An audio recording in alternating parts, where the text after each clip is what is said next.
Isang resolusyon ang inihain ngayon sa Senado na layong imbestigahan ang epekto ng El Nino phenomenon sa bansa. Mungkahin naman ng ilang kongresista, magkasana ng house-to-house wellness check ang mga local government unit upang malaman ang kalagayang pangkalusugan ng kanilang mga nasasakupan. Nagbabalik si Melales Moras. Sa maliit na barong-barong na ito sa Quezon City, nakilala ng aming news team si Aling Maria, 56 na taong gulang. May iniinda na nga siyang mga sakit, sobrang init pa kaya't mistulang kalbaryo ang pinagdadaanan niya araw-araw ngayong tag-init. Para guminhawa, iba't ibang diskarte na lang ang ginagawa niya. Ay grabe, masakit sa ulo. Kailangan mo oras-oras ka na ligo kasi may tubig dito. Pag mainit, sarado lahat yan. Papasok yung init dito. Ito lang ang bukas yung sa likod kasi yung hangin.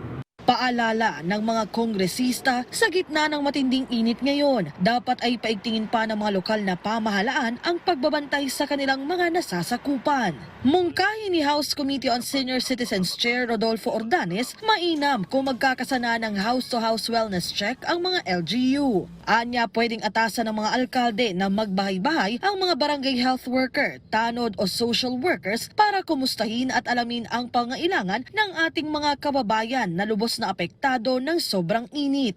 Para kay Ordanes, pinakahirap sa sitwasyon ngayon ang mga walang maayos na tahanan at iba pang bahagi ng vulnerable sector tulad ng mga senior citizen, PWD, mga bata at mga may sakit. Dapat anyang mapangalagaan ang kapakanan ng ating mga kababayan kaya't kailangan na ng pinaigting na hakbang ukol dito. Dati nang tiniyak ni Metro Manila Council President at San Juan City Mayor Francis Zamora ang mahigpit nilang pagtugon sa epekto ng El Nino sa iba't ibang sektor. Sa Senado naman, naghain na rin si Senadora Amy Marcos ng bagong resolusyon na naglalayong magpatawag ng investigasyon ukol sa El Nino phenomenon at problema sa tubig sa bansa. Tila nagtataka ang senadora na sa kabila ng pagtugon ng mga ahensya ng gobyerno ay nagkakaroon pa rin ng problema sa tubig sa iba't ibang lugar. Ayon naman kay Senator Robin Hood Padilla, kailangan ay maging maalam ang mga Pilipino sa mga hakbang ng gobyerno ukol sa sitwasyon sa ngalan na rin ng kaligtasan ng bawat isa. Sa ulat ng Pag-asa, inaasahang magtatagal pa ang nararanasang matinding init sa bansa hanggang sa mga susunod na linggo kaya't pinag-iingat ang lahat para makaiwas sa mga sakit na maaaring idulot nito. Melales Moras para sa Pambansang TV sa Bagong Pilipinas.